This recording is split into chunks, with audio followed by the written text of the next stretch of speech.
Thank you, DJ Bilal. Good evening, everyone. Before we get started, I just want us to show a little bit of love to our DJ Bilal. He's from what I'm going to get this wrong, Wyand Dench, New York. He grew up with Rakim Bismarcky and actor Daryl Chell Mitchell as their DJ. The real DJ Bilal from the Hudlin Brothers classic hit movie House Party, portrayed by Martin Lawrence. B is one third of the hip hop group Groove Be Chill with the hit hip hop classic single Hip Hop Music. Groove Be Chill is one of the first five groups, along with Heavy D and the Boys, to sign with the late great Andre Harrell in his iconic Uptown Records as the Uptown Crew. And now to date, DJ Bilal is one of the top classic touring DJs in the country and an originator of the DJ Bilal House Party tour. Also, he owns Simple the Best Event Group, which is a multifaceted major artist and DJ booking agency, mobile DJ and sound company. For more information, we will provide you more information on DJ Bilal, but we just want to thank him for his musical skills tonight, and we hope everyone enjoys now and at the end of the event, where we'll have more time to dance and celebrate the year. Without further ado, I want us to move into our welcome invocation, and I'd like to invite Reverend Dr. Kimberly Credit to do our invocation.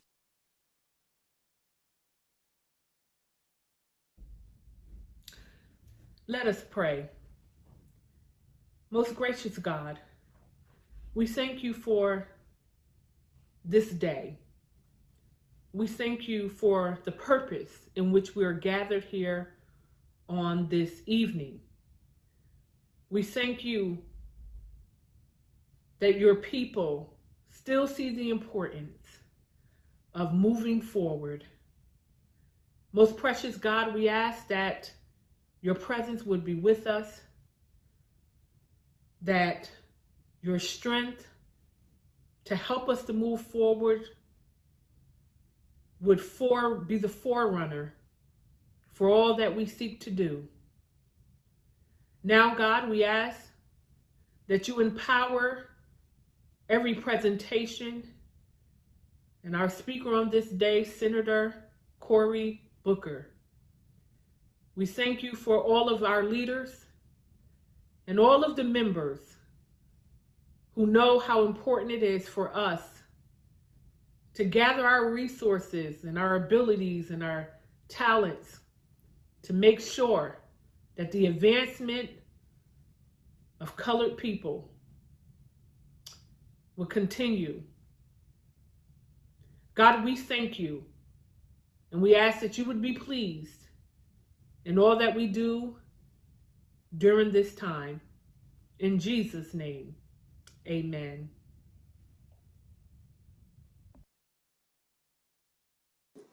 Outstanding. Now we'd like to invite up to speak the great good friend and great public servant, Mayor Michael Soriano from Parsippany.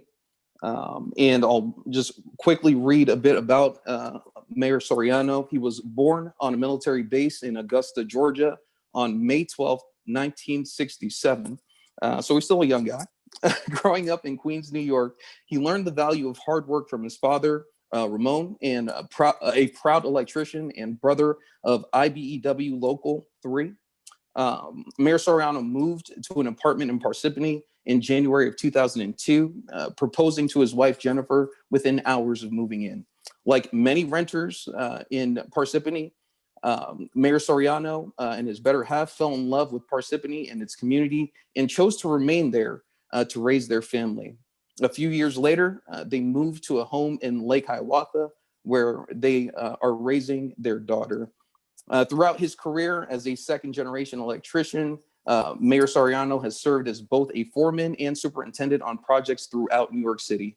He brings a wealth of essential management experience to the table in Parsippany, which he uses to carry out the functions of Parsippany's municipal government in the affordable and efficient way that the township deserves. It is through his profound love for his community that drives him to do all that he can to help it prosper. From that lucky day he moved into Parsippany, he is held close to the words of the late, great Reverend Dr. Martin Luther King, who once said, "Life's most persistent and urgent question is, what are you doing for others?" Without further ado, Mayor Michael Soriano. Okay, Pledge of Allegiance, right? Okay, please join me in the Pledge of Allegiance. I pledge allegiance to the flag of the United States of America and to the republic for which it stands, one nation, under God, indivisible, with liberty and justice for all.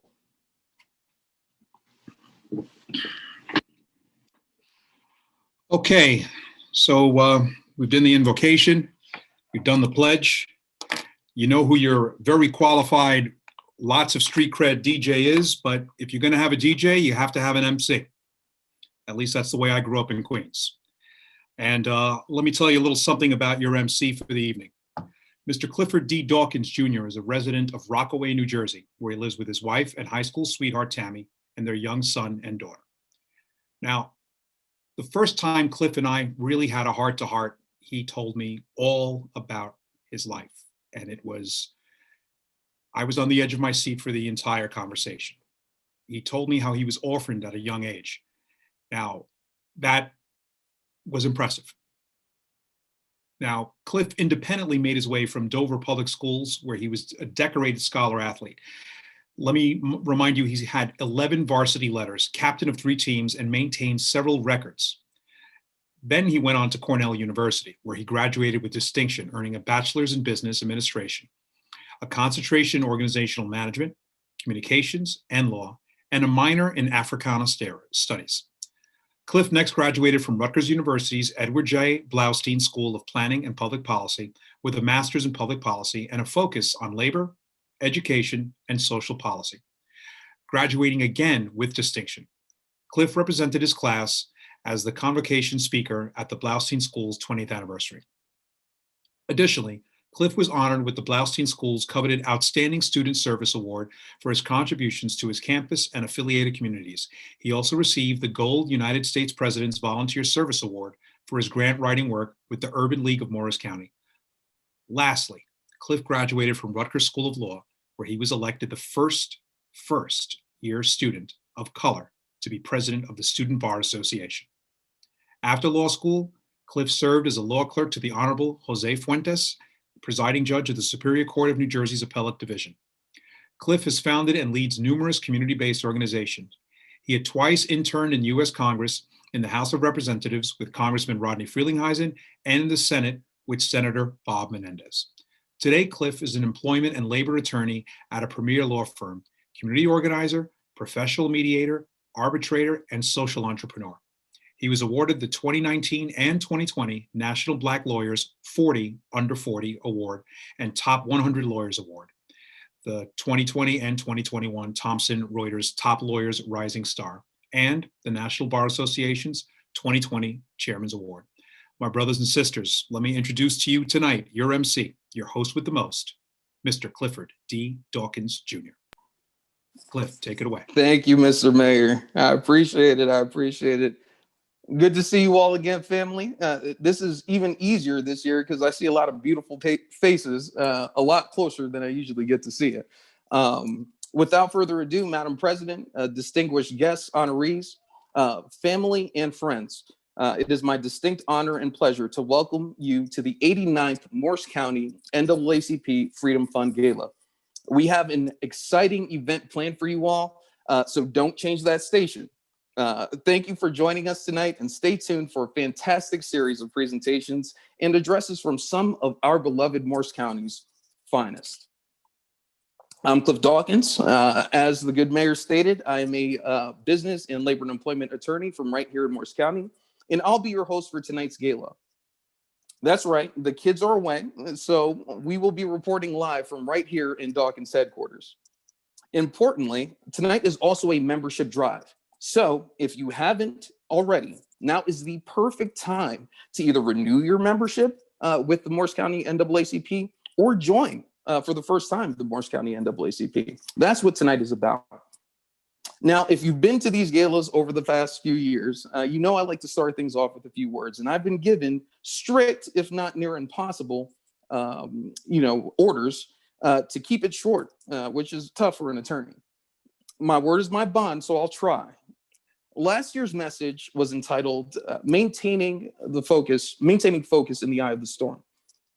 Tonight, the theme of my brief, and I do mean brief, I see you, Madam President, remarks are entitled Love Brought Us Through the Storm. Now we must keep loving. Okay? Again, love brought us through the storm. Now we must keep loving. The last 4 years tested us, but 2020 was a rough year. It was a storm that brought with it many losses, from COVID-19 to millions losing their jobs due to economic downturn, heightened racial tensions, and even an attempted coup to disrupt the peaceful transition of power at the highest levels of government. We came through the storm. Now we must keep moving forward. Family, if you are here tonight, we have so much to celebrate. We survived 2020, but hundreds of thousands of our fellow Americans were not so fortunate. We came through the storm. Now we must keep living. We face some of the most hate-fueled times in our young nation's history. Vestiges of our nation's dark past surfaced and shook us to our very core. Yet we faced down those challenges anchored in love. We marched, we wrote, we gave speeches, we donated, and most importantly, we voted, anchored in love. And for it, we have begun to usher in a new hope-filled era for ourselves and our progeny. We came through the storm. Now we must not allow that feeling of relief that washed over us when President Biden and Vice President Kamala Harris took office. We must not allow that to turn into the kind of complacency that landed us in the position to drum up the storm that was the last administration in the first place. We came through the storm. Now we must keep caring. I said I'd be short, so let me finish by reminding us of a song that we used to sing in church growing up all the time. The words of the song go like this: I need you. You need me. We're all a part of God's body. Stand with me. Agree with me. We're all a part of God's body. It is his will that every need be supplied. This is my favorite part. You are important to me. I need you to survive. Family, we came through the storm. It was love that sustained us. And now, more than ever, we must keep loving. Without further ado, I'd like us to shift fully into the program. So first and foremost, we got to sing, as we like to call it, the Black National Anthem, or Lift Every Voice. And so we'd like to move into our rendition of Lift Every Voice.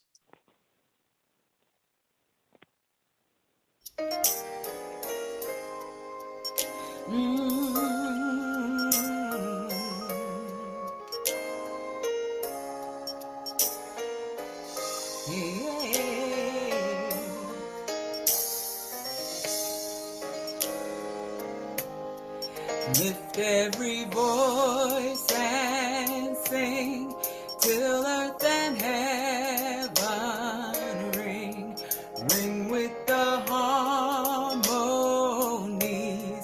of liberty.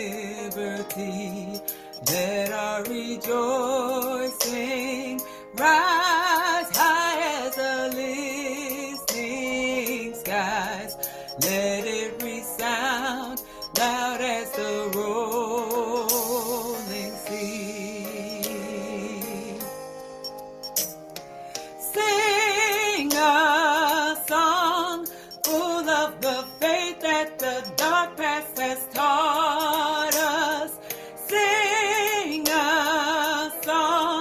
full of the hope that the present has brought us, facing the rising sun of our new day begun. Let us march on till victory is won. Stony the road we trod, bitter the chastening rod, felt in the days when hope unborn had died, yet with a steady beat have not our weary feet come to the place for which our Father sighed. And we have come over a way that with tears have been watered. We have come treading our path through the blood of the slaughtered.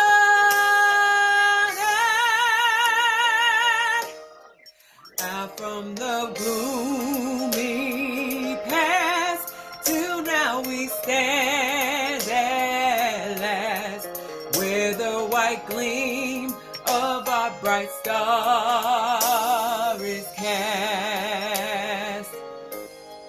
God of our wearies,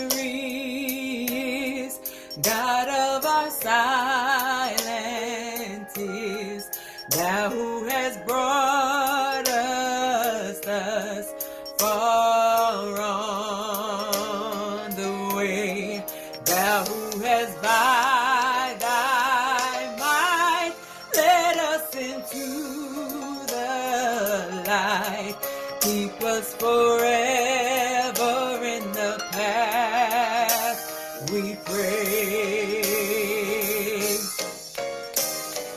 Lest our feet stray from the places, our God, where we met thee. Lest our hearts, drunk with the wine of the world, we forget thee. Shadow beneath thy hand, may we forever stand true to our God, true to our native land.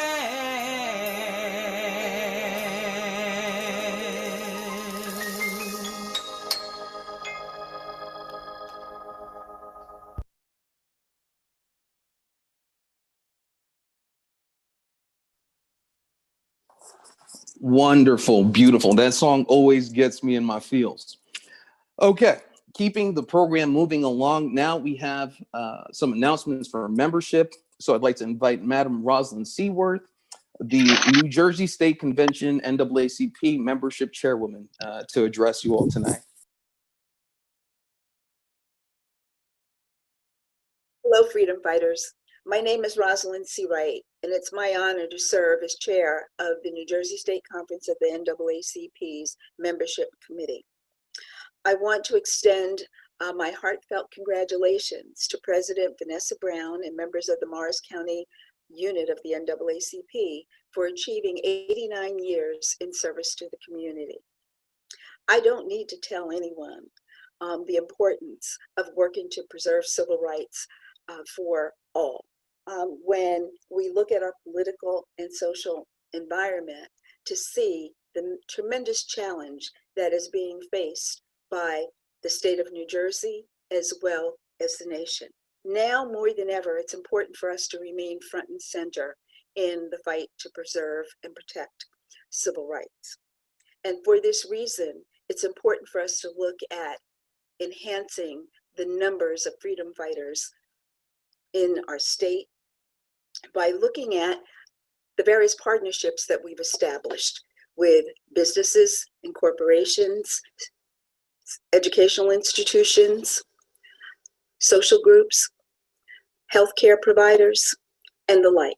COVID-19 has definitely caused many of us to rethink the way in which we conduct our business. Membership recruitment is just one of those services that we need to take a good look at. We're going to have to put our creative caps on to be able to look at different ways that we can recruit, and by relying on our community partnerships that we've established to help us enhance our membership.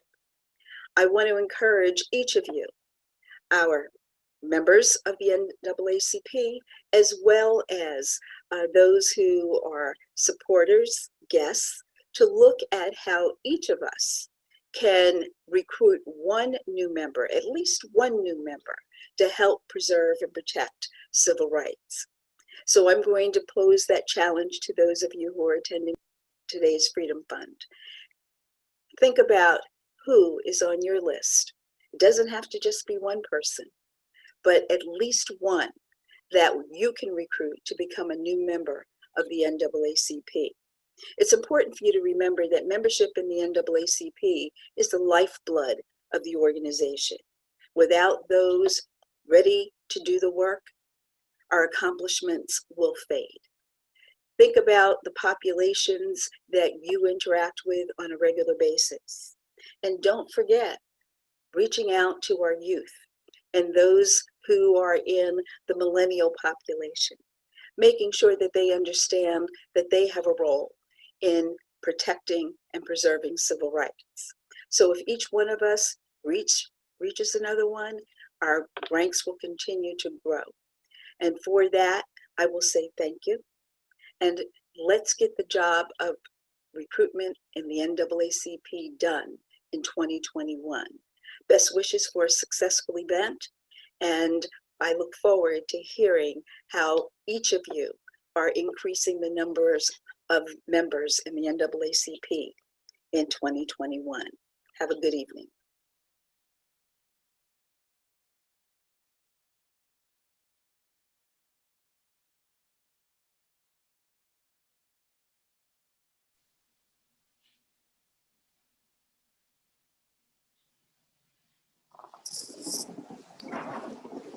Outstanding. And we're back.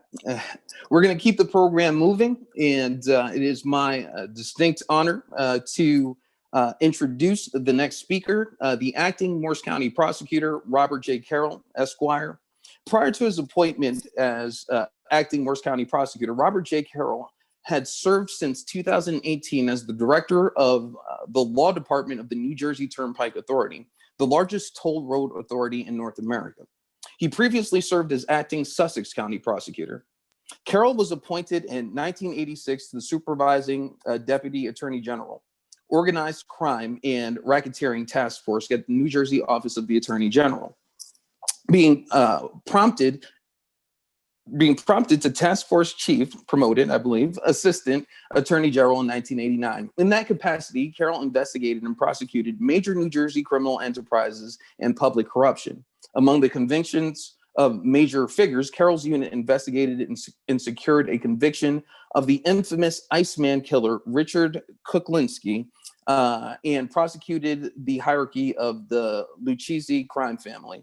Carroll also served as the assistant prosecutor, supervisor of organized crime and special prosecution section, and county investigator at the Essex County Prosecutor's Office. Carroll has acted as an instructor for a number of law enforcement institutions, including the New Jersey State Academy and Essex County Police Academy, and served as a member of such organizations as the International Association of Gaming Regulators and Chitimacha Tribal Court. Carroll earned a bachelor's degree from Wake Forest University, where he was a scholarship football player. He holds a JD from Seton Hall School of Law, and he also holds an executive certificate for leadership development from Rutgers University School of Management and Labor Relations. Without further delay, Robert J. Carroll, acting prosecutor, Morris County.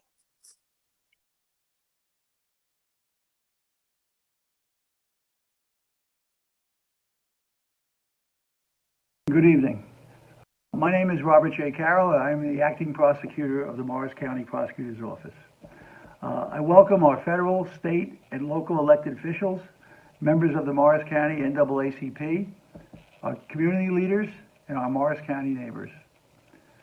For those who don't know me, I've been appointed the Morris County Prosecutor in October of 2020. Prior to that, I spent decades in the criminal justice system. I worked in prosecutors' offices, and I worked in the New Jersey Attorney General's office in the Division of Criminal Justice. During those experiences, I supervised very sensitive units, including those investigating corruption, public corruption, civil rights, narcotics, organized crime, and special prosecutions of all types. Ultimately, I was selected to serve as the first chief of the New Jersey Organized Crime and Racketeering Task Force, and myself, with a team of state troopers, state investigators, and attorneys, racked up an unprecedented number of convictions of major criminal predators against our citizens and our communities. Prior to that career, I also was an athlete. I played football at Wake Forest University, and from that experience, I learned a different skill set. I learned the importance of teamwork, of team members, and hard work. And I also learned that when people pull together and work together, we can accomplish anything.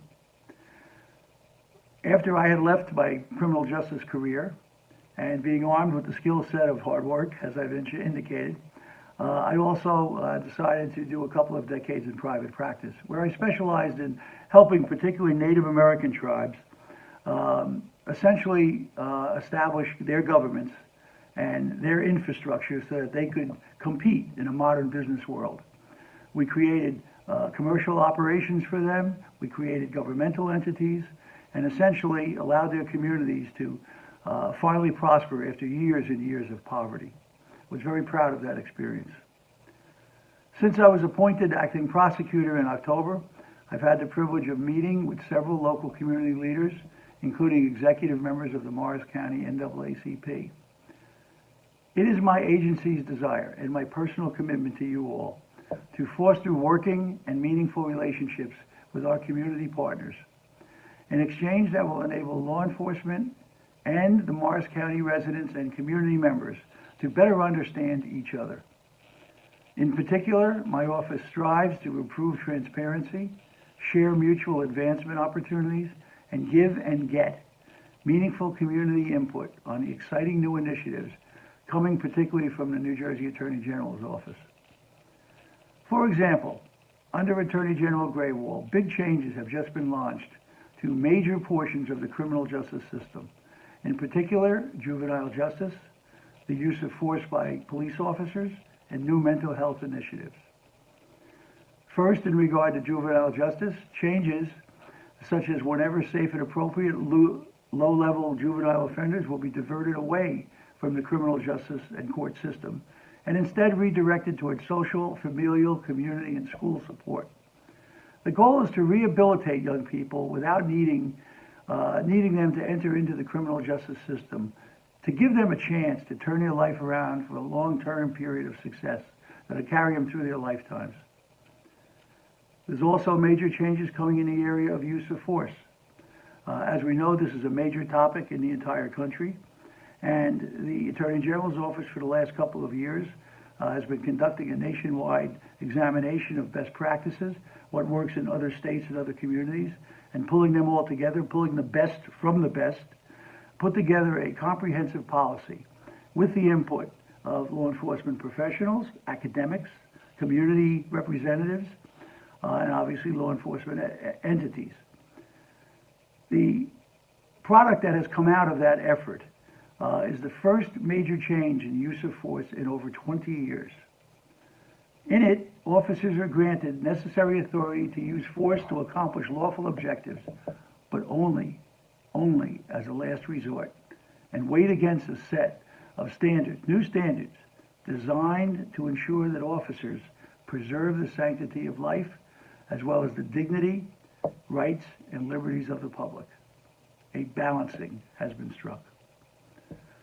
My office has also been asked to join a statewide initiative examining law enforcement response to individuals experience a mental health crisis, and to convene a county working group of interested agencies to ensure that adequate protocols, programs, and resources are available. We look forward to working with other stakeholders to improve how police officers interact with special needs populations and those living with mental or behavioral health issues. In short, these in many cases will not be treated as criminal justice matters, but as mental health matters. In closing, I thank you for your time and allowing me the opportunity to introduce myself to the membership community here. I hope to meet everyone in person in the coming months. Obviously, pandemic has limited our ability to do so, but it is my intention and my plan. I just want everyone here to know tonight that I reach out a friendly and welcoming hand to all of you and let you know that we are here. My office is here, my staff is here to work with you to develop the best possible communities we can. God bless and have a great, great event tonight. Thank you all.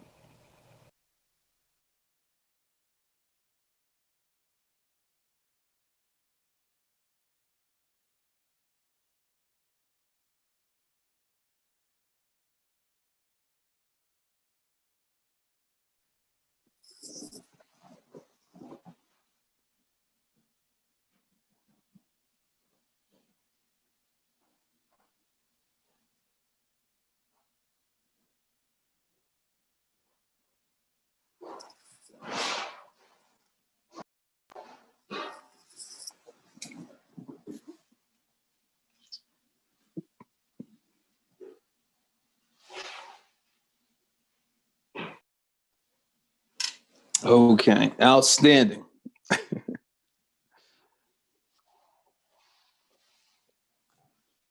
are ready to move forward with the program.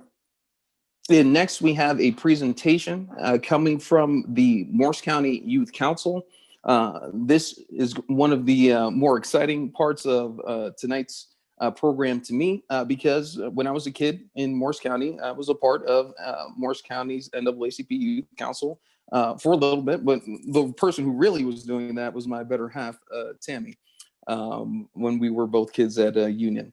So without further ado, a presentation from Morris County's reinvigorated Youth Council.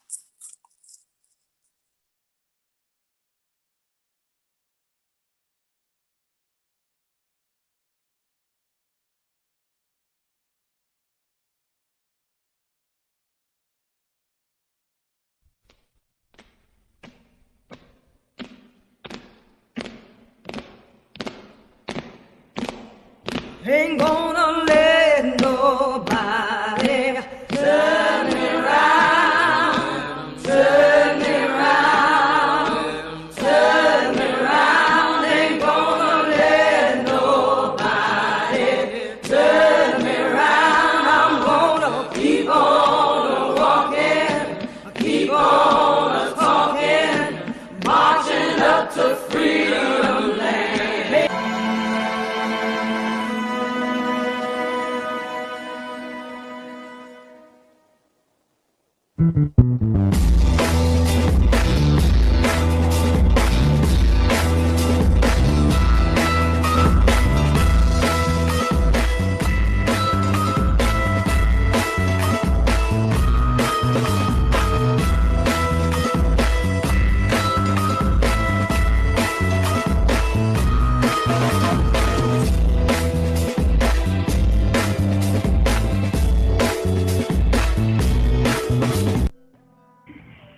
Hi, my name is Angelina Exile, and I'm the president of the NAACP Youth Chapter. And one of the reasons I wanted to join was that I wanted to see change moving forward, and I wanted to see people of my age and younger being able to have an open space to do so without going through as many hurdles as they would if they were to do it alone. So with that being said, I can't wait to start working with you all and paving a new path to a better future for young, old, and newcomers. Hello, I'm Valencia Julian, a 6-year-old sophomore at Morristown High School. I am also the Vice President of the Morris County NAACP Youth Chapter. I joined the NAACP to make a change within my community. I've always enjoyed being an advocate for myself and others, and through the NAACP, I am able to take political action. I encourage all of those of different races, ethnicities, and genders to join the NAACP. What's up, everyone? My name is Sean Brown. I'm 17 years old, and I'm a senior at Morris Hills High School. I am also the second vice president of the Youth Council. There are two reasons why I joined.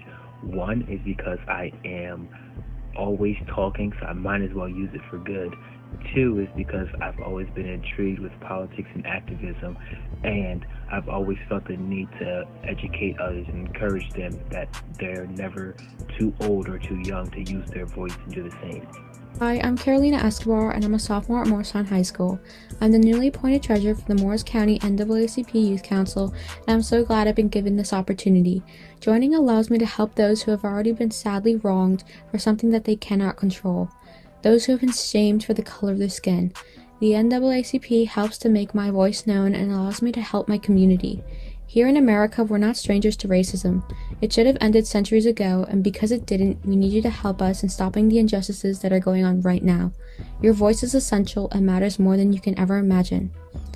After all, they can't stop us all. Thank you. Ahora para mis hispanos. Hola, soy Carolina y estoy en mi segundo año en Morristown High School. Soy el tesorero del Consejo Juvenil NAACP del Condado de Morris. Estoy muy contento de haber tenido esta oportunidad de estar aquí. Ahora puedo ayudar a aquellos que estaban golpeados por el color de su piel. El NAACP me ayuda a tener una voz. Ahora puedo hacer algo y ayudar a mi comunidad. Aquí en los Estados Unidos no somos desconocidos al racismo. El racismo debería haber terminado hace siglos, y como no fue así, necesitamos que nos ayudes en esta guerra. Tu voz es esencial y importa más de lo que puedes imaginar. Después de todo, no pueden detenernos a todos. Gracias. Hello, my name is Jai Williams. I am a senior at Morristown High School and I'm 18 years old.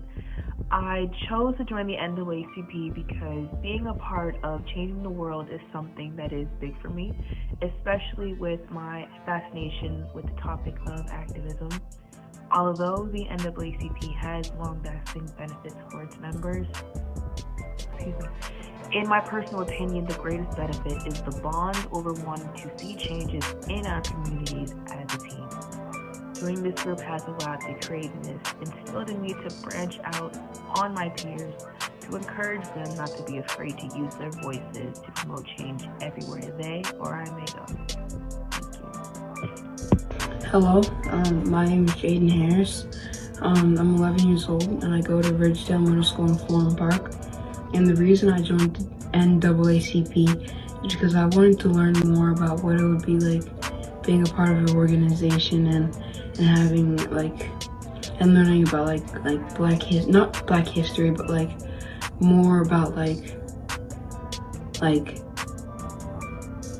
not where I come from, but more of the history of blacks and African Americans and things in that nature. And I think other youth should join because it's really just a great organization.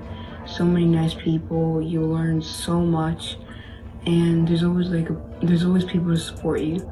So if you're ever feeling kind of nervous, there's always people to support you, and they're always open to ideas, and you can just learn about what African Americans and blacks and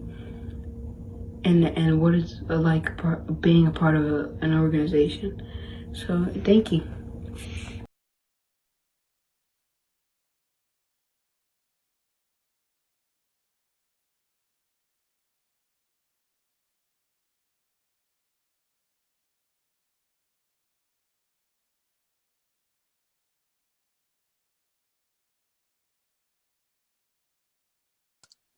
Absolutely outstanding job by our youth chapter of the NAACP. We're excited to see what amazing work they will engage in and what tremendous progress they will bring about through their efforts. We're here to support you all, and certainly are excited to see you all at the forefront and getting ready to kind of run your leg of the race, so to speak. Without further ado, I want to go into introducing our first honored guest of the evening. Quite of this caliber, our congressional representative, Congresswoman Mikey Sherrill, who proudly serves us in the 11th Congressional District here. After graduating from the United States Naval Academy in 1994, Mikey Sherrill spent almost 10 years on active duty in the United States Navy. As a Sea King helicopter pilot, Mikey flew missions throughout Europe and the Middle East. She worked on the battle watch floor in the European theater during the Iraq invasion and served as the flag aide to the deputy commander of the United States Atlantic Fleet. After leaving the Navy in 2003, Mikey attended law school. She worked in a private practice and eventually joined the United States Attorney's Office in New Jersey. As an outreach and reentry coordinator, Mikey established programs to develop trust between law enforcement and the communities they serve, and helped people leaving prison gain employment, housing, and education in order to restart their lives. As an assistant U.S. attorney, Mikey prosecuted federal cases, advised law enforcement on investigations, and worked to take guns off the streets of New Jersey. Mikey won election to the United States House of Representatives in 2018. As a mother raising 4 children in New Jersey, she is a strong voice in Congress for New Jersey families. She has authored bipartisan legislation to fight the state and local tax SALT deduction cap, improve our healthcare system, strengthen our national security, and protect our academic institutions from foreign espionage. Four of her bipartisan bills were signed into law during her first term. She serves on the House Armed Services Committee, the Science, Space, and Technology Committee, and the Education and Labor Committee. She is the chairwoman of the Science Committee's Environmental Subcommittee.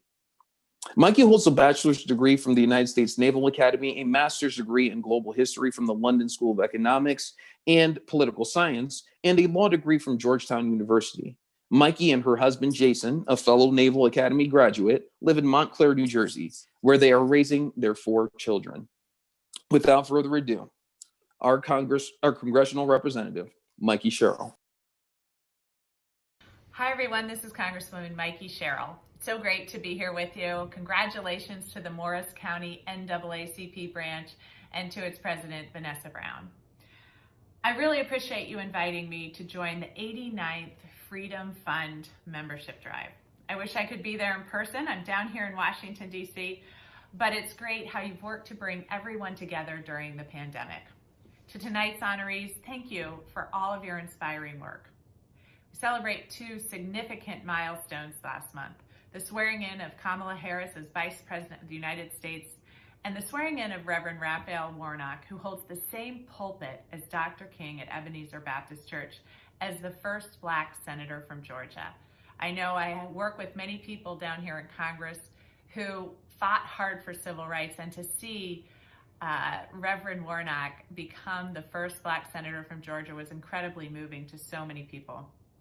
And this new era of leadership is possible because of the work of generations of Americans, generations who fought for civil rights, including people who joined the NAACP and risked everything. While we celebrate and rejoice in these milestones, we also know that there is so much that we have left to do. Racism permeates everyday life in the United States. School segregation is at the same level as it was in the 1960s. Police brutality continues to disproportionately affect communities of color. Black Americans are twice as likely to die from COVID-19. The disparity in access to and rates of vaccination among Black and Brown communities across the United States, unfortunately including in New Jersey, have to be addressed. And for the last 4 years, the former president used bigotry and intolerance to divide us and foster a culture of fear. Our challenges are great, but I know that our resolve matches the moment. It's this theme for tonight's event, moving forward, that should really center all of us. There's much work to be done to ensure that all Americans have access to equal opportunity and justice. Legislation like the Voting Rights Advancement Act, the George Floyd Justice in Policing Act. One of my great disappointments last Congress was that in a moment of national reckoning after the murder of George Floyd, we were not able to pass a systemic reform package. I won't stop working to ensure these critical pieces of legislation make it to President Biden's desk. One of the things that gives me so much hope is that we face these challenges and how the community has come together. I would like to particularly thank Pastor Sidney and Teresa Williams for all of their work with Table of Hope. The work that you are doing through Table of Hope to feed and care for so many people in need in Morris County is really inspired. I'm so grateful to the whole community for how this program has grown to really impact everyone during COVID. It's wonderful to get to be a small part of the distribution at the County College of Morris in June and to feel the positive energy and sense of community coming together for a bigger purpose.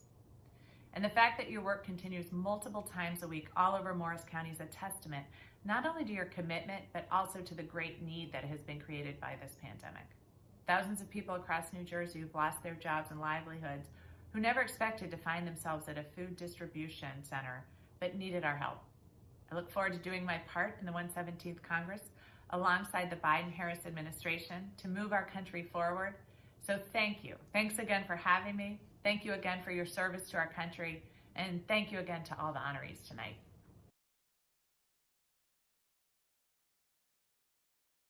Awesome. Welcome back. Great words from the Congresswoman. And now we're going to keep the program moving. So next is our Black History presentation from the Afro Symphony Orchestra. Happy Black History Month, family.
We hold these truths to be self-evident that all men are created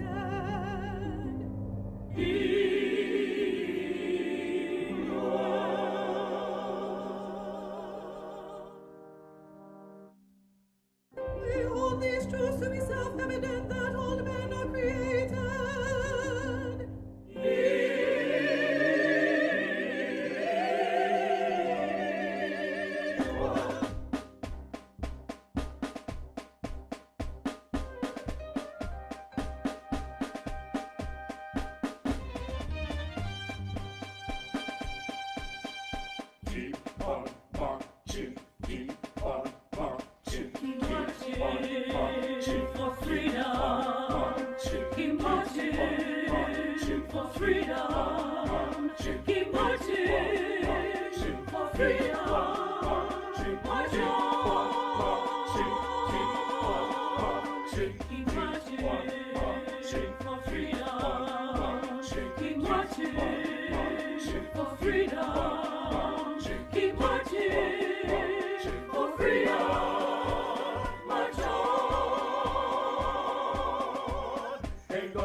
Absolutely incredible.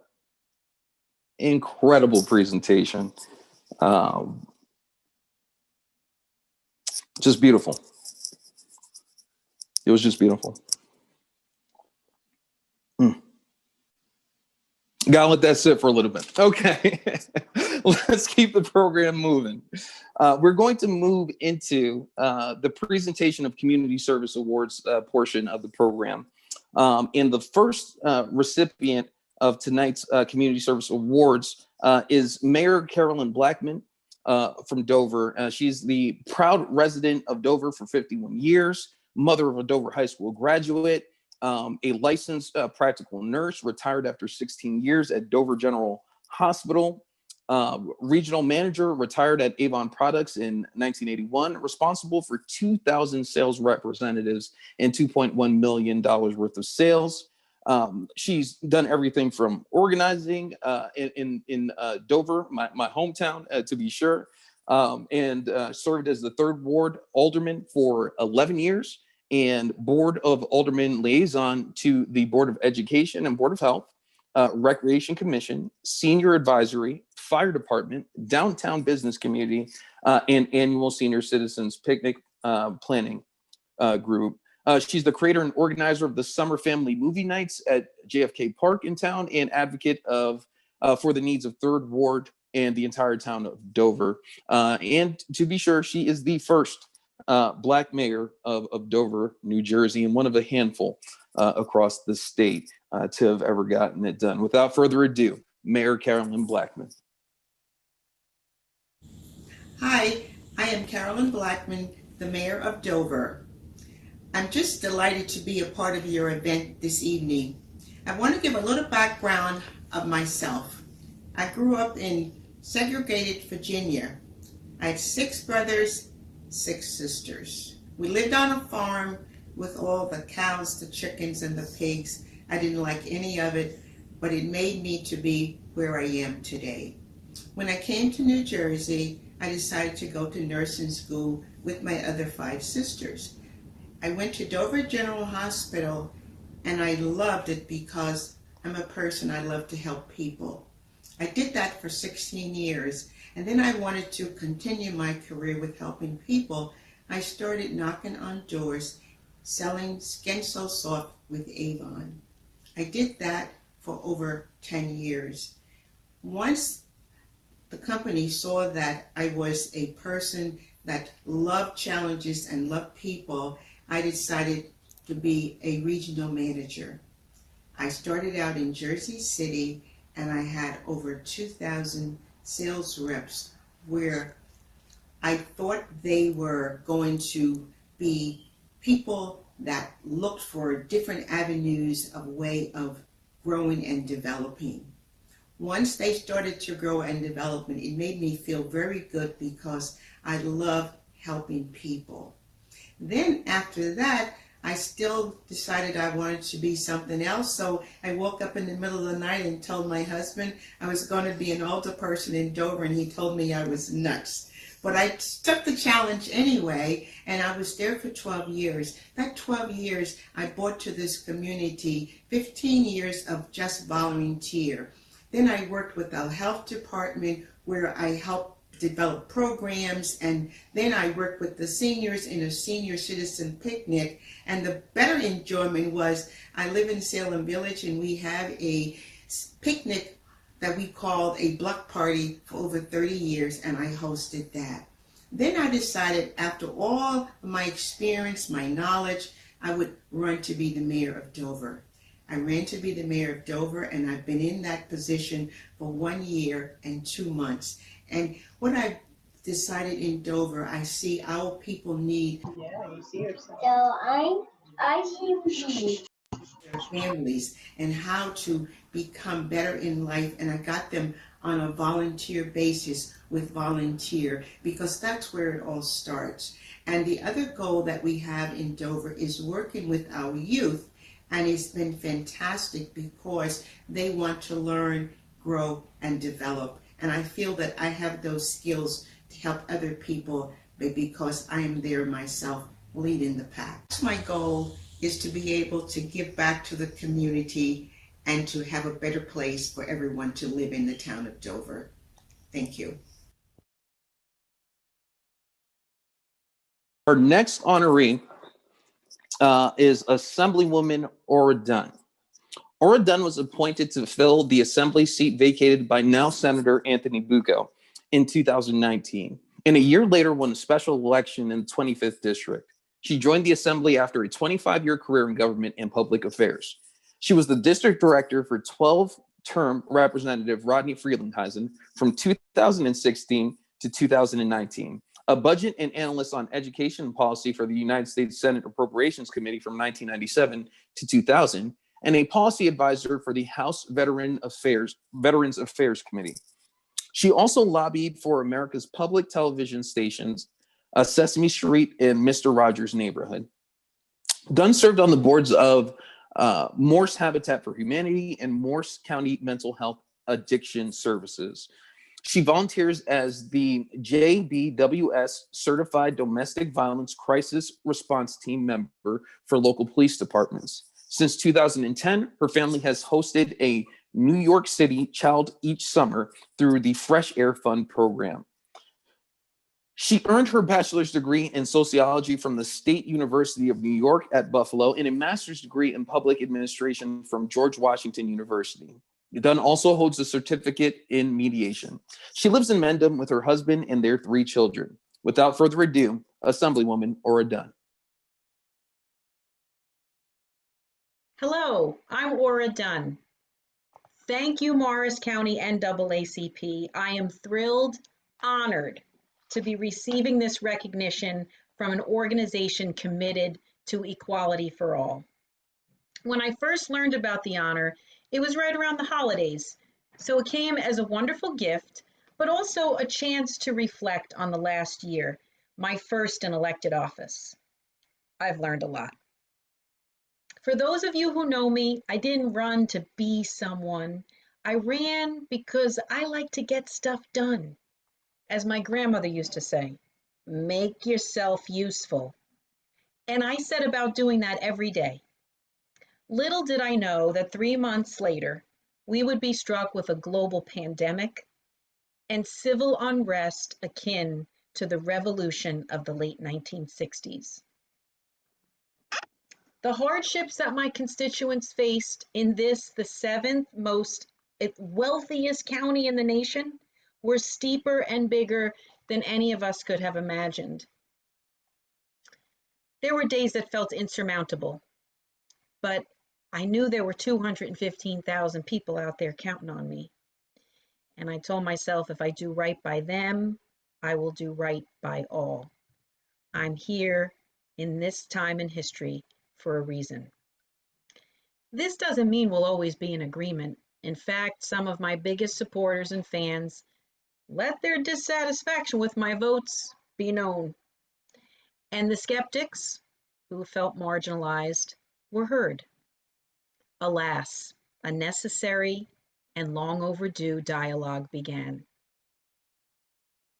The difficult events of this past year have really shown the deep divisions, political, socioeconomic, and the issues that have just been glossed over for too long.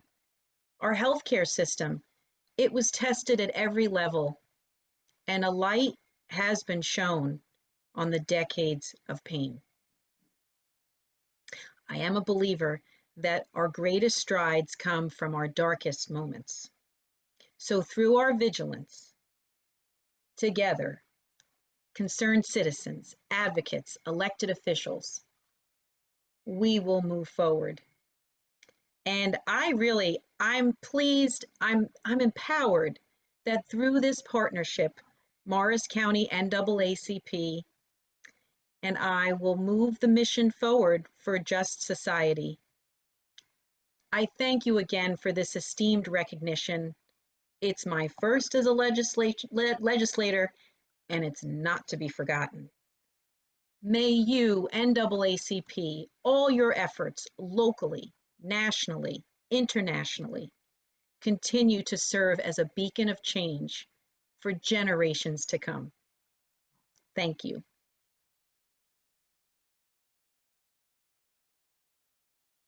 Outstanding. Our next set of honorees are, well, I'm going to start with Reverend Dr. Sidney Williams, and then talk about, the real power behind the scenes, Teresa Williams. So, starting with Dr. Williams. Dr. Williams is a social impact investment advisor and practical theologian with more than 30 years of experience in corporate and community development. He has been a requested guest on major news and media on issues of faith and economics. In addition to having served as a senior pastor in Cape Town, South Africa, Dr. Williams currently serves as the senior pastor of Bethel Church in Morristown in northern New Jersey. He also serves on several nonprofit boards and is an independent director of Valley National Bancorp. He is passionate about equipping believers and non-believers in areas of community transformation and impact investing. In addition to teaching in several seminaries, Dr. Williams is the co-founder and chief executive officer of the Crossing Capital Group. Dr. Williams is a graduate of the Wharton School of Business and completed his undergraduate studies in finance at Howard University. After a brief career on Wall Street, Dr. Williams earned a Master of Divinity from the Wesley Theological Seminary, Wellesley Theological Seminary, and subsequently a doctorate in ministry degree from Payne Theological Seminary. His dissertation was titled Rediscovering Sacred Pathways for Spiritual Healing and Renewal in the African Methodist Episcopal Church, a communal model for pastoral care in the 21st century. He has also written dozens of articles in 2 books, Morning Meditations, 100 Days to Believing You're Successful, and Fishing Differently, Ministry Formation in the Market. Now, for the real power. Teresa is a devoted wife, mother, and mentor for women. During her career as vice president and manager of a large insurance brokerage firm, she felt the corporate world did not offer enough flexibility for her to focus on areas of life that she felt were most important, her family. She decided to start her own business in January of 2006, focusing on assisting businesses, particularly women and minority construction contractors, in the field of finance, banking, insurance, and surety industries. She worked with various community organizations to assist these firms in obtaining access to lines of credit, affordable insurance, continuity plans, accounting firms, and other areas where small businesses have had difficulty. In 2009, as you know, her family relocated to South Africa as God's calling said, "Move and I will provide for you." Selling all their possessions, mostly giving away, they brought their 4 children, 2 dogs, and 23 suitcases to Cape Town, South Africa, where they served in economically downtrodden communities throughout December of 2010. This service involved feeding over 500 children, providing domestic violence and employment training, soup kitchens, HIV testing and awareness, diabetes, and many other services. In 2010, they were assigned to serve Bethel AME Church in Morristown, New Jersey, where she serves as consultant for the Women's Ministry Society, church school superintendent, Christian education director, and women's ministry facilitator. As I said, where the power resides.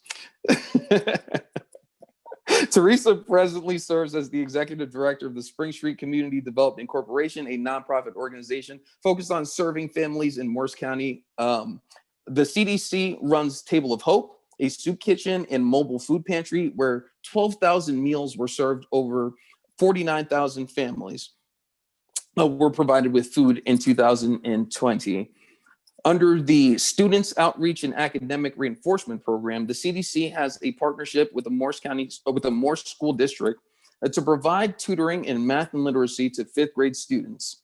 Under SORA College Access Program, Leadership Academy and Summer Bridge Program are offered to middle and high school students. Other programs the CDC runs includes healthy women, healthy families, where case management services are provided to African American and Latina, pregnant women, and new life recovery and reentry, where support services are provided to those suffering from addictions as well as re-entering society. Now, Teresa holds a bachelor's of business administration and finance degree from Howard University in Washington, D.C., a master of divinity degree from Drew Theological School in Madison, New Jersey.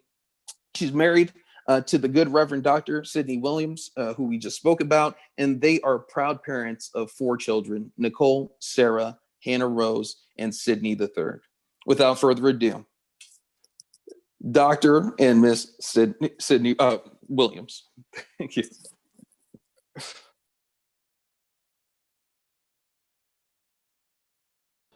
And we're here today with Table of Hope, and we're doing a food drop. When COVID-19 happened, it just seemed like it was almost a perfect opportunity for us to finally get the mobile food pantry up and running. We've now been operating for 4 weeks. We distribute about 10 to 15,000 pounds of food a week, so roughly over 1,000 families. People are hungry.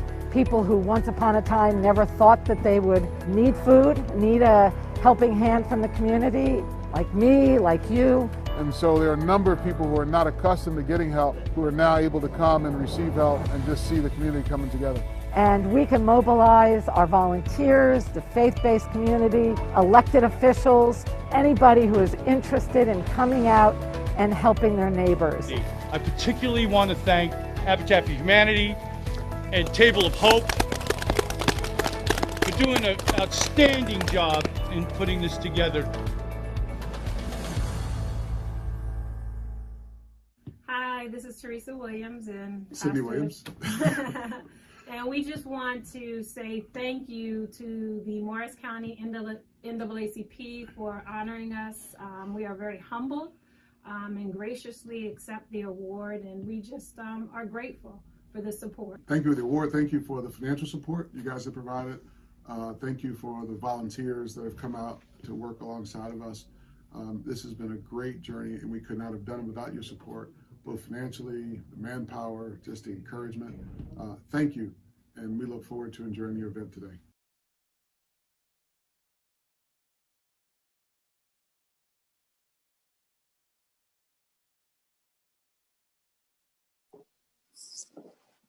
Outstanding. Keeping the program moving along, next we have the Morris County NAACP's President's Award recipient, Reverend Herman Scott. Reverend Scott graduated June 3rd, 1970 from Goldsboro High School. He attended North Carolina Central University, where he studied psychology and sociology. He later attended Caldwell College, where his studies included business administration. Early in 1973, he answered his calling to the ministry at the Evangelical Gospel Tabernacle in Bayonne, New Jersey. He was the assistant Sunday school superintendent and ministry for the prison ministry. His focus was at Rikers Island in New York, Otisville Correctional Facility in Otisville, New York, and then Yardsville Correctional Facility in New Jersey. In October of 2000, he was led to the Calvary Baptist Church in Morristown, New Jersey, where he was introduced, mentored, and ordained under the tutelage of Pastor Dr. Jerry M. Carter. Pastor Carter immediately assigned him to the Calvary Baptist Prison Ministry, where he has experienced tremendous growth. Reverend Scott started as a volunteer at the Morris County Correctional Facility, where he started with 2 classes and 3 students, which has grown to 8 classes and 120 students. On April 1st of 2011, after retiring from public service, electric and gas company, where he worked for 30 years, he became the first African-American chaplain at the Morris County Correctional Facility in Morristown, New Jersey, where he oversees the spiritual needs of over 200 inmates for the last 8 years. Reverend Scott has completed a 2-year Christian education certification program through the New York Theological Program in 2015, and is a graduate with high honors from the Pillar College in 2019 with a bachelor's degree in psychology and counseling. He is now working toward a master's degree in psychology and counseling with a special interest in pastoral care and counseling at Pillar College in Newark, New Jersey. He is married to Deborah and Scott for 35 years, goals, and they have one daughter and 4 children. Without further ado, Herman Scott.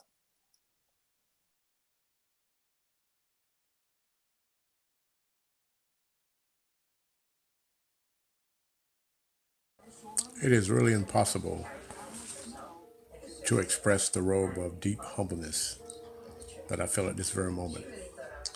Occasionally, life will generate these types of moments where the mobility of one's lips remain inaudible. Words leave the cavern of the mouth, unable to articulate the contents of one's heart. I say with much gratitude and appreciation to the NAACP and the selective committee for this award. Certainly, this award is not an expression of my service alone, but it shines an eternal light on those hidden in the shadows of incarceration, those exposed by the silent screams of the incarcerated, and it presents a microphone to the unheard and the voices of those made silent. So it is with great pleasure and deep humbled adoration that I accept this award on behalf of that community. Thank you, and God bless you.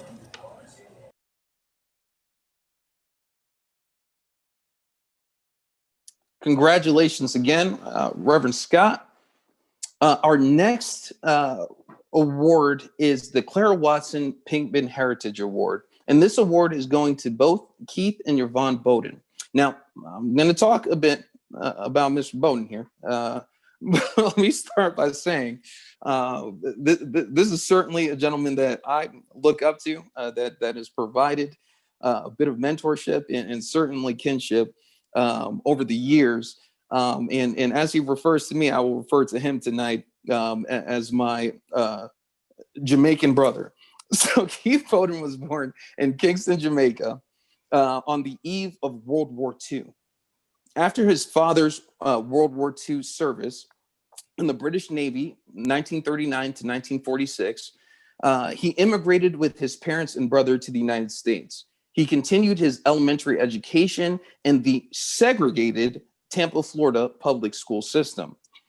8 years after arriving in the United States, he graduated from Boyce High School in Brooklyn, New York, with academic honors, cum laude, and letters for captain of the soccer team. 12 years after arriving in the United States, at Pennsylvania Military College, PMC, established in 1821, now Widener University, he received his bachelor's of science in chemistry and the first PMC cadet, and was the first PMC cadet of color, African American, commissioned officer in the United States Armed Forces.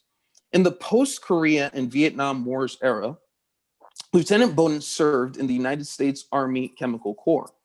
His military occupational specialty, nuclear weapons officer, chemical and biological warfare. His duty stations included Howard University's radiological monitoring instructor, U.S. Atomic Energy Commission, National Reactor Testing Site, Idaho Falls, Idaho. Citation in 1966 for health physics services during President Lyndon B. Johnson visit with Admiral Hyman Rickover. He has private and public sector experience as well. He was appointed by the Nixon Ford administration as a special assistant for industry, United States Department of Labor in OSHA, Westinghouse Corp, third director environmental laboratory services to 113 plants and over 185,000 employees. Allied Chemical Corp, he was a manager of product safety and developed corporate policies and programs for the implementation of the US EPA Toxic Substance Act. And he's a past president of the Pittsburgh section of the American Hygiene Association and Health Physics Society. Mr. Bowden has NAACP life membership. He resides in Morris Plains, New Jersey, with his wife of 57 years, Yvonne Coleman Bowden. Again, the real power. He again, they are proud parents of 2 adult daughters and 2 grandsons. The family donates annually to local charities and to public schools scholarships. And as I said, to know Mr. and Mrs. Bowden is to know fantastic people of phenomenal credentials, but even more phenomenal integrity. They have hearts for the community.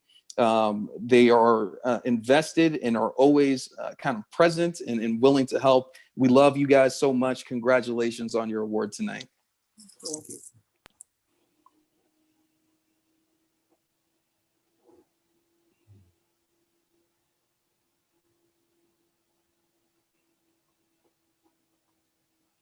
Good evening to you from Keith and Yvonne Bowden, NAACP Life members. Welcome to the NAACP Morris County, New Jersey's 89th Annual Freedom Fund event, the first virtual event. Welcome to our NAACP members, NAACP friends, and distinguished guests. New Jersey U.S. Senator Cory Booker and New Jersey U.S. Congresswoman Mikey Sherrill, and a special thanks to our host Vanessa Brown, President, NAACP, Morris County, New Jersey. We would like to thank the NAACP Morris County for the first NAACP Morris County Heritage Award, honoring our first president, Clara Watson Pinkman.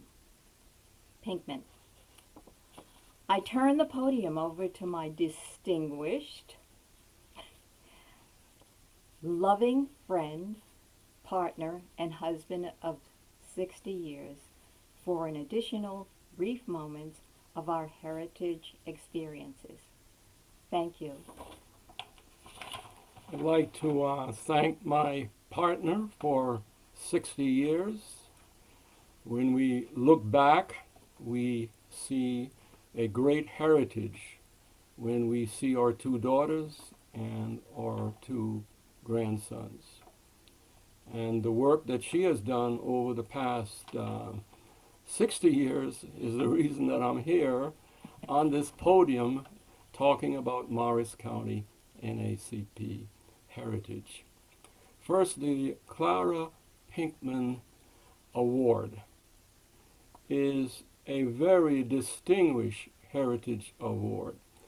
It points to the field troopers who were up front in those turbulent years following the first Reconstruction and the founding of the NAACP in 1909 and the founding of Morris County, New Jersey State NAACP in 2011. A decade later, a high school graduate from Morris County, after 3 or 4 years out of high school, started Morris County NAACP. Clara Watson Pinkman, during these turbulent times, took on a challenge that is still a challenge today. But the heritage gives us the background to continue the work of bringing America into full compliance to the U.S. Constitution and the Bill of Rights. And I'd like to personally thank President Vanessa Brown for her leadership during the last 4 years during these turbulent times. And also the Morris County, New Jersey Executive Committee for their leadership and volunteer times. I would like to go back and just give a shout out to the presidents past presidents of the Morris County NAACP, starting with Clara Watson Pinkman, followed by Louis Baxter, DVM, Ernest F. Stevenson, Theodore Goins, Clayton Yett, Mabel Robinson, Paul Cooper, and Reno Smith. During those times of the 30s, 40s, and 50s, we had the leadership. And it continued with William Butch Barber, Hilda Pritchett, Deacon John McCullen, and the late Reverend Alfonso Chirald, which I became president after his untimely passing. I would like to again honor these people and to the families of the individual presidents who, with the sacrifice that they gave for their volunteer time to keep the Morris County NAACP alive and strong as it is today. On a personal level, I would like to end my testimony to the strength of the NAACP by my wife and I and our children personal heritage back in the 1960s. My wife and I, we first saw Martin Luther King, 1961, at a church in Long Island. Then, after the death of Martin Luther King, going through Atlanta, we stopped off at the Baptist church where he was a preacher. There was no security. We knocked on the door. It was like early in the morning, around 9 or 10. The door was opened by a deaconess. She led us into the parlor, and there was Daddy King. Daddy King pat our daughters on the head and said, "Let's have breakfast." Myself, my wife, and our daughters had breakfast at the Baptist church where Martin Luther King preached with his dad on that morning. What a heritage. And one more thing from the 60s. At a restaurant, going into a restaurant, coming out, was Malcolm X.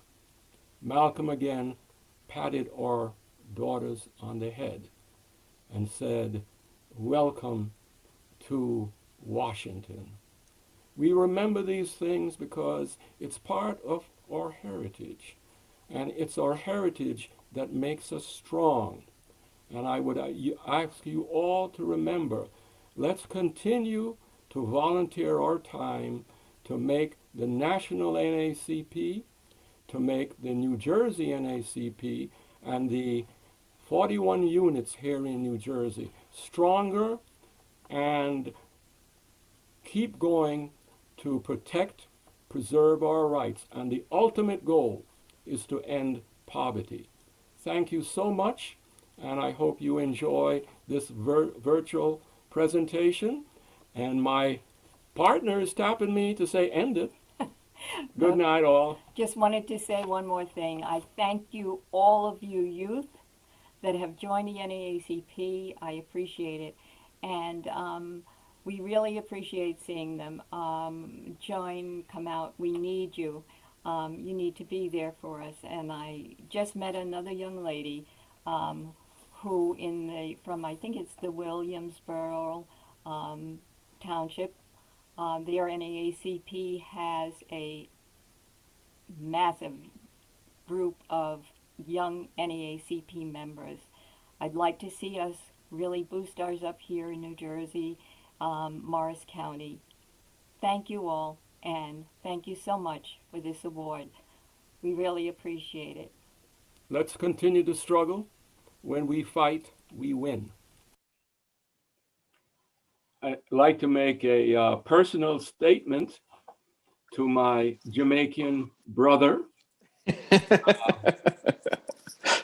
And if you notice, His beard is like a Jamaican that you would meet at the Kingstonian market.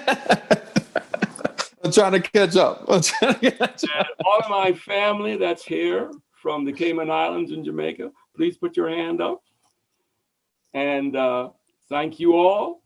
Let's continue the struggle, and much love to everyone. Take care of yourself, be safe, and much more. Celebrate your families. Thank you. Thank you. Thank you both. We love you guys. We love you. Congratulations. Amazing, amazing. Okay, we are almost there, and I know better than to keep folks away from celebratory libations that follow. So I'm going to introduce our keynote of the evening, the illustrious Cory Booker. Cory Booker believes that the American dream isn't real for everyone unless it is within reach for everyone.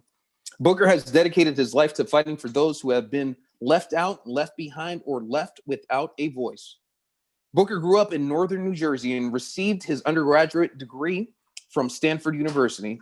At Stanford, Booker played varsity football, volunteered for the campus peer counseling center, and wrote for the student newspaper. He was awarded a Rhodes Scholarship and went on to study at the University of Oxford and then Yale Law School, where he graduated in 1997. Instead of working for a corporate law firm, Booker moved to Newark after law school and started a nonprofit organization. In 1998, Booker moved into the Brick Towers housing project in Newark, where he lived until its demolition in 2006. Booker still lives in Newark, and he lives in the Central Ward today, where the median household income is less than $15,000. At the age of 29, Booker was elected to Newark City Council, where he challenged the city's entrenched political machine. Starting in 2006, Booker served as Newark's mayor for more than 7 years. During his tenure, the city entered its largest period of economic growth since 1960. In addition, overall crime declined and the quality of life for residents improved due to initiatives such as more affordable housing, new green spaces and parks, increased educational opportunities, and more efficient city services. In October of 2013, Booker won a special election to represent New Jersey in the United States Senate. In November of 2014, Booker was reelected to a full 6-year term. As New Jersey's junior senator, Cory Booker has brought an innovative and consensus-building approach to tackling some of the most difficult problems facing New Jersey and our country. He has emerged as a national leader in the effort to fix our broken criminal justice system and end mass incarceration, helping craft the most sweeping set of criminal justice reforms in a generation, the First Step Act, which became law in December of 2018. Booker sits on the Judiciary Committee, the Foreign Relations Committee, and the Environment and Public Works Committee. Without further ado, New Jersey's junior senator, Cory Booker.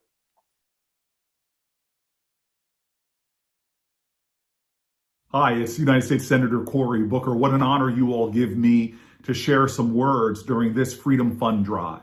I want to thank the leadership and the light working of Vanessa Brown for all that she's doing to lead this chapter. I want to thank all those who provide leadership and commitment to the cause of the NAACP.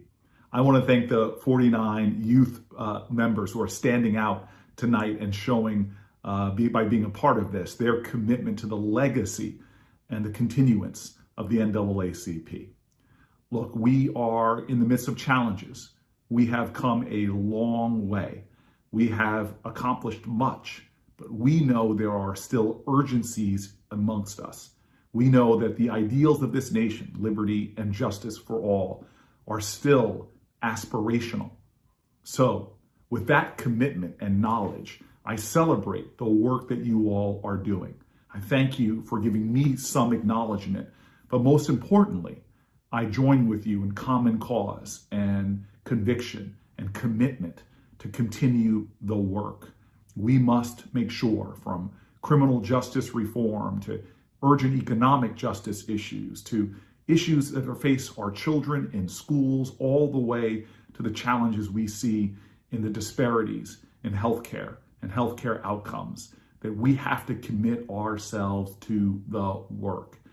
I love the ideals of our forefathers and foremothers, like Martin Luther King, who said that what challenges us today is not just the vitriolic words and violent actions of the bad people, but the appalling silence and inaction of the good people. And so we now lift every voice. Now we, in common cause and common commitment, continue that work.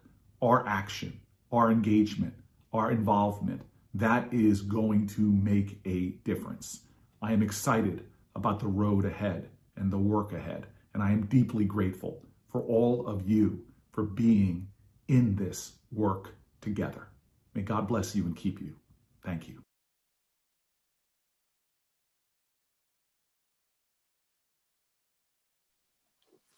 Profound words, important words from our Senator Cory Booker.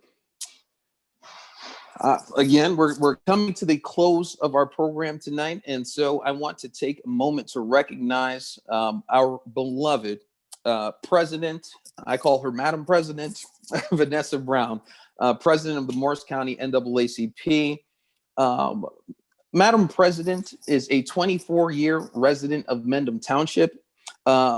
She is a third-term Morris County NAACP branch 2092B president and New Jersey State Conference third vice president. She is mom to Everton, Crystal, and Alexis. She's an active member of Calvary Baptist Church in Morristown, New Jersey, where the Reverend Dr. Jerry M. Carter is the senior pastor. She has a myriad appointments and specialized experience. I'm just going to read off a few. Morse Sussex Vicinage Advisory Committee on Diversity and Inclusion and Community Engagement, New Jersey State Conference, as I stated earlier. She was the chairwoman of the Mendham Township Historical Preservation Committee, Morris County NAACP, New Jersey president, of course, African American Chamber of Commerce, and so many other things. But what makes her even more special and more beloved is she's always present, always active, always pushing for the progress of this organization and of our community at large. Much love to you, Madam President. For your closing remarks, please bless us all. Thank you, Clifford. And again, thank you all for joining us tonight in our first virtual meeting. And it is a fundraiser, so I want you to keep that in mind. Membership is important for our organization. It is the lifeline to do the work that is necessary. Our mission, our vision of the National Association for the Advancement of Colored People is to ensure a society in which all individuals have equal rights without discrimination based on race. We were started in 1909 because people were sick and tired of being sick and tired. African Americans were being lynched at an enormous rate. So many abolitionists, many white abolitionists, maybe 60 to 70%, partnered with African Americans to form what we call the National Association of the NAACP. As we stated earlier, our theme this year is moving forward. And that's what we have to do. And I thank our Master of Ceremonies, Clifford Dawkins, to inject love, because that's the nicest and best way I believe that we can do that. Love conquers all. We have to establish relationships and speak with one another. It shouldn't appear first what party you belong to, what race you belong to. Let's have those hard conversations. Let's solve problems and get to the bottom of things. When you go to work, and maybe not now because of COVID, you're working from home, but when you do get back into your office, and from what you know, when you look around, if you don't see people in your office with Dr. Hughes to a larger percentage, maybe at least 10 or 20%, there must be something to question there. I would suggest that you do that, because equity is very important, and we can all play a part in that. Many of you can perhaps hire people, help people launch businesses, and things of that nature. That's how we move forward. And we have to assist and help each other. And really, our youth are extraordinarily important.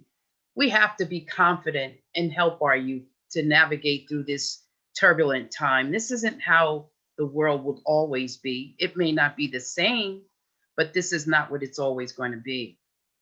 And so I'm elated that we have 49 reemergent students in our chapter, in our branch 2, Unit 2772. And I believe they have some powerful activities planned that they will share with you on their social media. Tonight, again, was about membership and honor. We wanted to thank all of those people who we gave awards to tonight because of their special activities in our community. And when you see them on the streets, say hello and congratulate them again, or give them a call. They will be receiving plaques that will be sent to their homes or offices in appreciation for what they've done and what they do and continue to do in our community. I'm not going to hold you much longer tonight, but I do want to share with you that we are going to have an electronic digital journal so that you can continue to support us, become a member, be a sponsor, or put an ad in this journal that's coming up in about a month. We want to capture tonight, and we want to thank you for partnering with us. You know, we can move forward. We can do it together. Love one another. We can rule out hate because that is the thing that is destroying us. We can try to think about the positiveness in any situation. If you find that there's a problem with someone, I suggest you try to have a conversation with them. I know that's difficult, but there's organizations like the NAACP and others that can also help you foster better relationships. Again, I want to thank you for all your time this evening. I know that we're running over a little, so I'm really not going to keep you, but you will see my president's message in our digital journal. And the digital, we're all getting used to that. And the one thing I can tell you that COVID has done, in a way, it may seem a little harsh right now with our students, but it's actually closing the digital divide because now all the children are being able to use laptops and get familiar with with the technology. So again, look for the good in things that are going on. We can find some good. What the COVID did was peel off the Band-Aid and let the sores come out. And so we're airing them, we're talking about them, we're trying to solve problems, and we're getting there. I believe we can really get there together. So tonight, as the New Jersey State Conference, Rosalind Seawright suggested, take someone, offer someone a membership, talk to them about it. Together, we can move forward. Thank you, and thank you for your time, and look forward to you becoming an NAACP member. Join us on our Facebook page. We're going to post many of our activities. We typically meet on the 4th Thursday of every month. And we have health chairs, we have educational chairs, we have an economic development chair that's going to be spotlighted this year because of COVID. We have religious affairs, you name it, we cover it, the gamut. That's what we do at the NAACP. And I want to thank all of our officers and executive committee members who volunteer their time. This is a very big volunteer organization. And every time something happens, people will ask, where is the NAACP? We're here. And we're waiting for you to join us on some of these committees so that we can do greater work. Again, thank you for all being here, and thank you for what all you do, because I'm sure that you wouldn't be here if you weren't a concerned citizen. Thank you, and God bless you.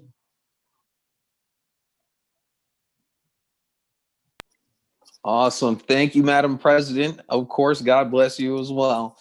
Without further ado, the Reverend Dr. Kimberly Credit, who serves as the first female and seventh pastor at 100-year-old Mount Zion Baptist Church of Boonton Township, New Jersey, and was elected as pastor December 19, 2015 with over 95% of the vote, is going to pray us out. So without further ado, the closing prayer by Reverend Dr. Kimberly Credit. What a wonderful time we've had together. And now let us join our hearts and our desires and our goals together in one spirit as we go and use this time to close this service in prayer. Most precious God, we thank you for your presence. We thank you for every leader, for our president and her entire cabinet. We thank you for a moving and charging and challenging word that our senator has given us on this day. God, we pray that our people will see the need to be connected to institutions as this that are concerned about our rights and our continued injustices that we face, not only in our communities and as a race and as a culture, but in this country. God, I pray that each and every one of us will be empowered after all that we heard today to go on moving forward, to be the best that we can be for you and the example that we need to be in this community and this world. We thank you for the lives and the honorees today. We pray that they will know that they are appreciated as we honor them for all that they do. And God, we pray that every resource that we seek and we need to continue moving forward, that you would provide it. Give us strength, give us a renewed sense of purpose as we go and march on for all people to have what they need to be productive in this society and life and in the purpose that you have given us. This is our prayer together. In Jesus' name, people who believe together, we say amen. God bless you. Amen.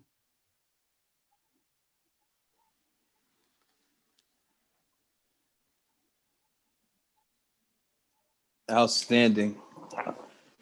And with that, I just want to say thank you so much for everyone's time and attention this evening. I'm sending so much love to each and every one of you on behalf of all of the awardees, all of the folks that planned and put together tonight's event. We love you. Continue to spread love. And thank you for joining us here tonight. Another shout out to DJ Bilal, who will play us out for those of us who want to stick around and socialize and maybe get our dance on. But with that, we're adjourned. Thank you all. God bless.